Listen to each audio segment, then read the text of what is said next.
You move through your days exhausted, not because you're weak, but because you've spent years carrying the emotional weight of people who never planned to carry anything for you. You offer help at work, even when your own tasks are drowning you. You stay late for friends who show up only when they need something. You hold relationships together with the quiet hope that your effort might be enough to stop people from slipping away. It's the same story in a different setting: the dinner table, the office cubicle, the Sunday errands you run for someone who stopped running anything for you long ago. You don't do these things because you're generous. You do them because you're scared. Scared of silence, scared of distance, scared of the moment someone decides you're not worth keeping. And when that fear takes hold, you behave the way customers behave in a grocery store during a sale. You rush, you grab, you cling, you overpay for things that aren't even good for you. You invest your emotional budget into people who have no intention of giving you a return. Fear of disconnection is rarely loud. It lives quietly under your choices, pushing you to offer discounts on your time, your energy, your self-respect. You become a human vending machine, always stocked, always glowing, always ready to dispense comfort on demand. And just like any vending machine, people stop seeing you as a person. They see you as access. They press the emotional buttons they need, take what comes out, and walk away without thinking about how much it cost you to keep that machine full. This is where the inflation effect starts destroying you. The more you give without limits, the less your giving is valued. Not because people are evil, but because humans are wired to devalue anything that feels endlessly available. When you fear losing people, you create a surplus of yourself. Too much kindness, too much patience, too much tolerance. And just like currency losing its worth when too much is printed, your presence loses its weight when you distribute it without restraint. But you keep doing it because the alternative frightens you. The idea of disappointing someone feels like emotional bankruptcy. The idea of saying no feels like violence. The idea of someone walking away feels like death. So you keep paying, hoping the universe will notice your loyalty and send you a reward. But life doesn't work like a points program. Emotional loyalty doesn't accumulate credit. It accumulates expectations from others and from yourself. Fear changes the entire ecosystem of your relationships. It pushes you into reciprocity breakdown, where you give far more than you receive and still feel guilty for wanting basic fairness.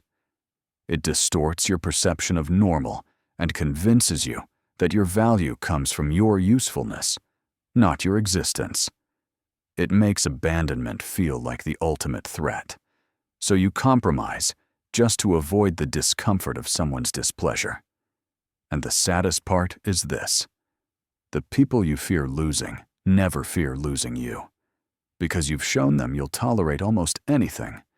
You've shown them that your boundaries stretch like cheap rubber.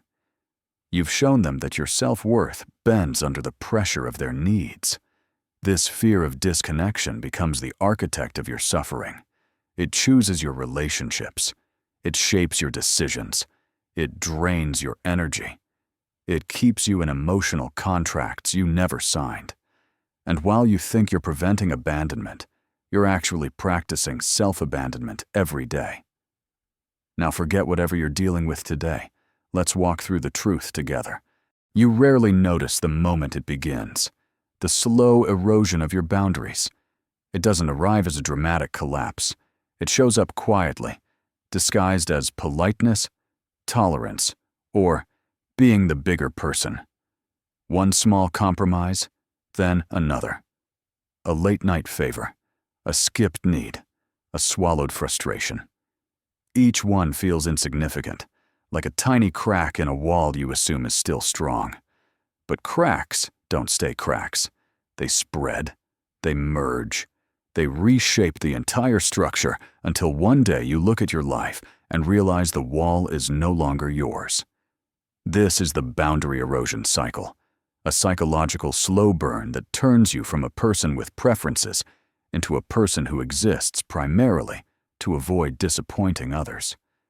You don't say yes because you want to. You say yes because you fear the invisible risks of no. And when fear drives your decisions, your boundaries aren't boundaries anymore.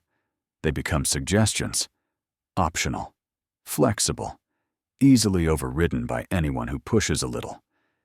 In the emotional economy, other people quickly learn the price of access to you. Nothing. That's the paradox. The lower the cost of your time, the more people feel entitled to consume it. The easier your flexibility, the more people stretch it. Humans rarely regulate what they don't have to pay for: attention, loyalty, patience, emotional labor. When you give those things freely, you think you're being selfless.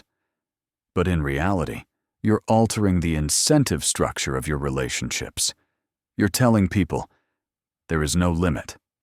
Take as much as you want. And they do.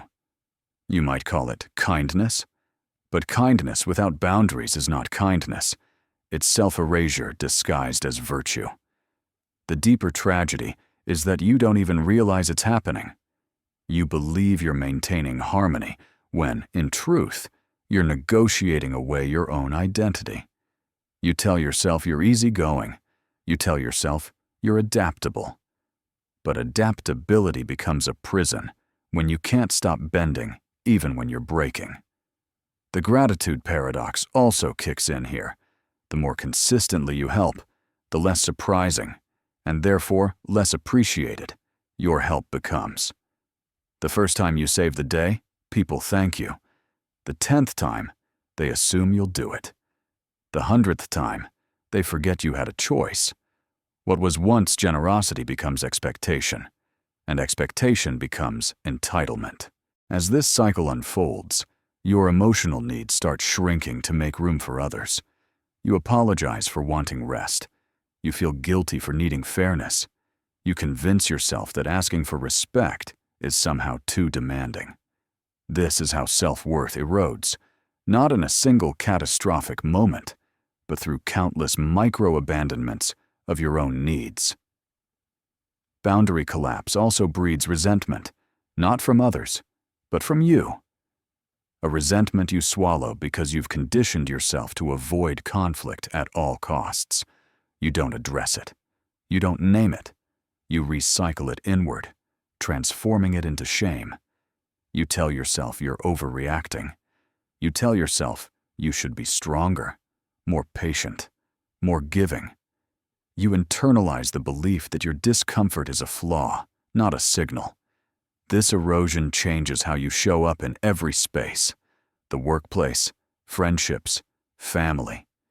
You become the person who picks up extra tasks because no one else will. The person who stays in draining relationships because they need you. The person who absorbs tension so others can feel at ease. People begin to orbit your reliability like it's a natural resource. But natural resources run out. And when you hit emotional depletion, nobody understands why. They never saw the erosion. They only saw the benefits. And so the cycle repeats. Not because people are cruel, but because you've taught the world a lesson it will never unlearn unless you unteach it. Your boundaries do not protect you.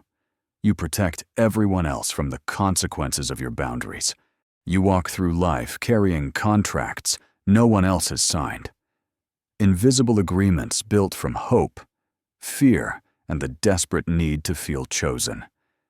You believe that if you show up for people, consistently, quietly, unquestioningly, they will one day reciprocate. You believe loyalty creates a natural moral symmetry, like emotional gravity pulling fairness back into your orbit. And when that fairness never arrives, you don't blame the contract. You blame yourself. Invisible contracts are dangerous because they feel logical. You invest in relationships the way people invest in gym memberships. You assume the effort will eventually pay off. You assume the system is fair. You assume consistency guarantees a return. But emotional life is not a gym membership. You don't get rewarded just for showing up. And yet, you keep making deposits into accounts that never pay interest. This creates a psychological trap, the reciprocity breakdown. You give more, not because it's healthy, but because you're trying to justify everything you've already given. It's the sunk cost fallacy woven into emotional labor. The more you invest, the harder it becomes to walk away. You tell yourself leaving would make the suffering for nothing. So you stay and suffer more, hoping to retroactively make the sacrifice worthwhile. Invisible contracts also breed a cruel form of self-deception. You assume people should know what you need. You assume they should understand your effort. You assume they should feel grateful. But these are expectations built in your mind, not agreements built in reality. Others operate from their own incentives, not from your imagined rulebook. You think you're generous, but you're also bargaining, quietly, invisibly, emotionally.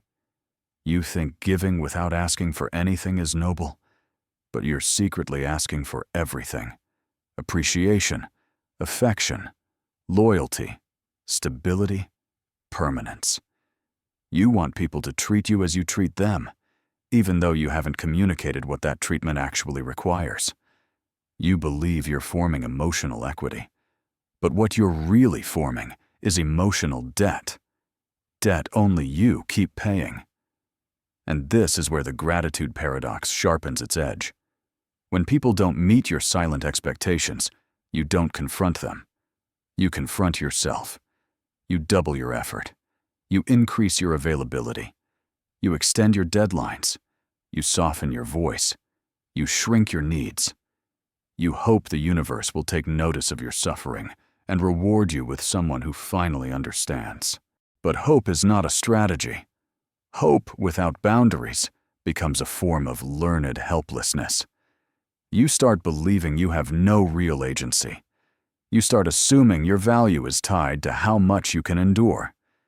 You start accepting emotional crumbs like they're a feast. Invisible contracts also distort your sense of justice. You feel wronged, but you can't articulate why. You feel unheard, but you never speak your expectations aloud. You feel unappreciated, but you keep acting like you don't need appreciation. This internal contradiction becomes emotional static, a noise that fills your relationships with confusion and tension no one can trace back to its origin. The emotional economy becomes hostile because you keep participating in trades no one else agreed to. You offer premium care while accepting bargain bin treatment. You expect mutuality but enforce none. You want balance but negotiate like someone who believes their desires have no market value. You think you're being good. But what you're really being is absent. Absent from your own needs, absent from your own limits, absent from the truth that relationships require clarity, not quiet suffering. Invisible contracts aren't just unhealthy. They sabotage the very outcome you crave. They don't protect you from abandonment. They guarantee it, because people can sense when your giving comes with silent expectations they never agreed to fulfill. There's a moment, often small, often quiet, when you realize you've been losing yourself long before anyone else had the chance to lose you. It happens in the spaces where you shrink so someone else can feel large. It happens in the pauses where you silence your truth so someone else's comfort remains uninterrupted. It happens in the accumulation of emotional receipts you never cash in because you're too afraid of looking demanding. This is the psychology of chronic self-abandonment. You sacrifice pieces of yourself to maintain proximity to people who wouldn't notice if those pieces disappeared.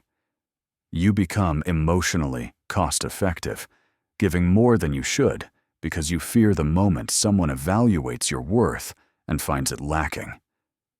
Ironically, that fear becomes the very thing that reduces your worth. In any emotional economy, undervaluing yourself teaches others how to price you. When you tolerate disrespect, it signals that respect is optional. When you accept inconsistency, it signals that consistency is unnecessary. When you stay in situations that drain you, it signals that your energy is renewable on command. People learn from your behavior faster than they learn from your words, and your behavior has been telling them you are infinitely replaceable, even when you are not. Self-worth erosion is not loud or dramatic. It's incremental, like inflation slowly eating away at the value of your emotional currency. Your gestures become expected. Your time becomes assumed. Your presence becomes background noise, familiar, available, easily taken for granted. And you don't raise your prices. You don't renegotiate your terms. You simply absorb the loss, telling yourself that being needed is the same as being valued. But being needed is transactional. Being valued is relational. You've spent too many years confusing the two. Loss aversion also traps you here.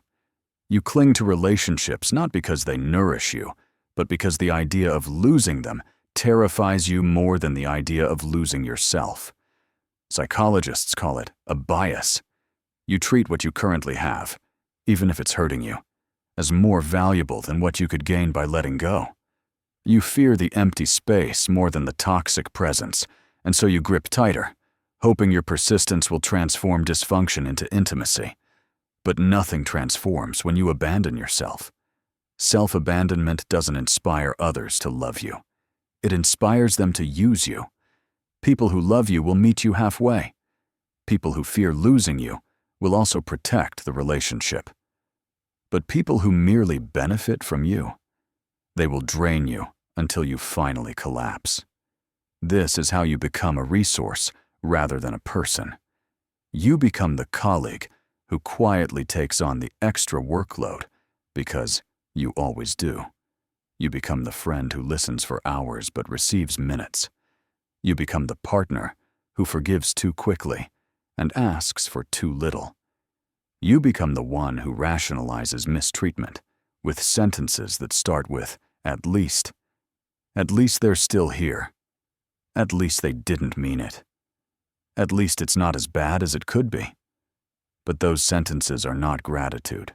They're resignation.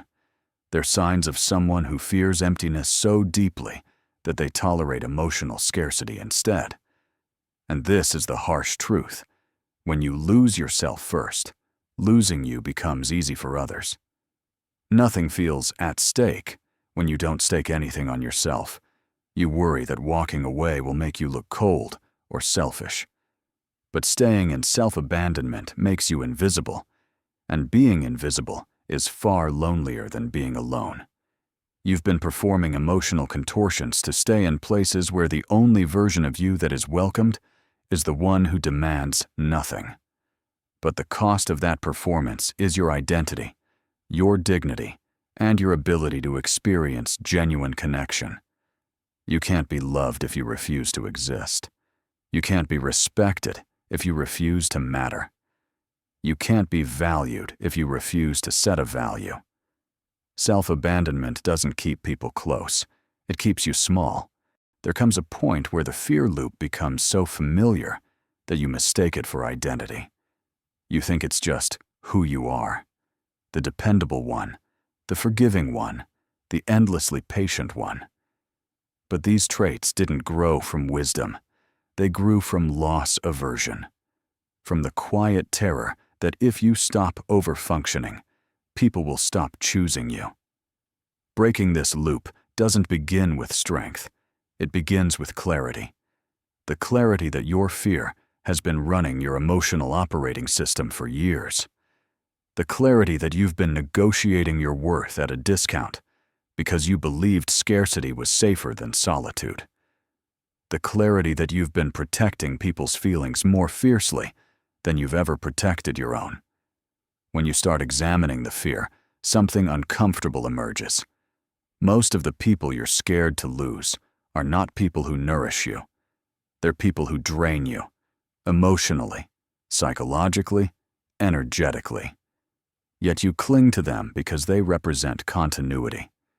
Humans are wired to prefer the familiar pain over unfamiliar peace. That's loss aversion rewritten in the language of your relationships. You don't stay because it's good.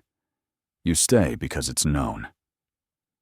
The first step out of the fear loop is recognizing that every relationship has a cost structure, whether you acknowledge it or not. Emotional labor, time, attention, availability. These are currencies. Healthy relationships operate on mutual investment. Toxic ones operate on silent extraction. When you fear abandonment, you become willing to subsidize everyone else's comfort at your own expense.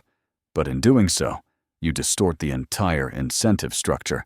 When people realize you refuse to walk away, they stop working to keep you. When people sense you tolerate emotional inflation, your value decreasing as your effort increases, they stop adjusting their behavior.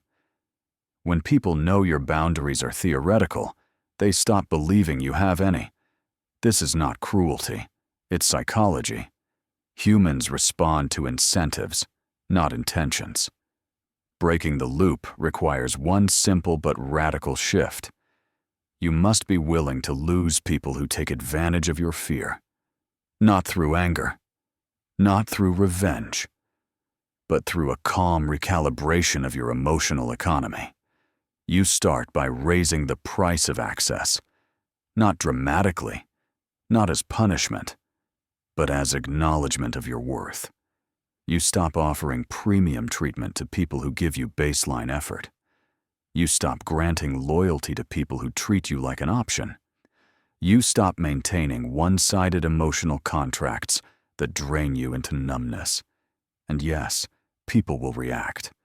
The ones who only stayed because you were convenient will slip away. The ones who depended on your silence will resist your boundaries. The ones who benefited from your self-abandonment will call you changed, cold, or difficult. Let them. Their discomfort is not evidence you're doing something wrong. It's evidence you're finally interrupting a system that exploited you. Loss aversion begins to flip once you realize something profound. You've already been losing the most important person in your life, yourself. And reclaiming that person is worth every uncomfortable moment, every difficult boundary, every relationship that fails to survive the transition. The fear loop weakens each time you tell the truth. I am allowed to matter. I am allowed to stop overgiving. I am allowed to walk away. And once you internalize those truths, you stop negotiating with people who only love the version of you that disappears for them. You stop performing as the emotional vending machine that never runs out. You stop seeing abandonment as catastrophe and start seeing it as clarity. Breaking the loop isn't about becoming fearless. It's about becoming unwilling to sacrifice yourself to keep people who were never committed to staying. And that shift, quiet, steady, deliberate, is what finally sets you free. You didn't come here tonight to learn how to win people back. You came here to understand why losing yourself has never been worth the relationships you've tried to preserve. The truth is simple, even if it isn't gentle. You cannot build a meaningful life on the foundation of fear. Not fear of being alone. Not fear of disappointing people. Not fear of being misunderstood. The moment you stop abandoning yourself, your world changes shape. Some people fall away, others step closer. What remains is cleaner, quieter, and far more honest. It's a life where your boundaries aren't apologies, where your needs aren't burdens, and where your presence carries weight again. You don't need to be ruthless. You just need to be real. You don't need to be harder. You just need to stop disappearing. And you don't need to fear losing people who were never willing to meet you where you stood. Tonight, let the noise settle.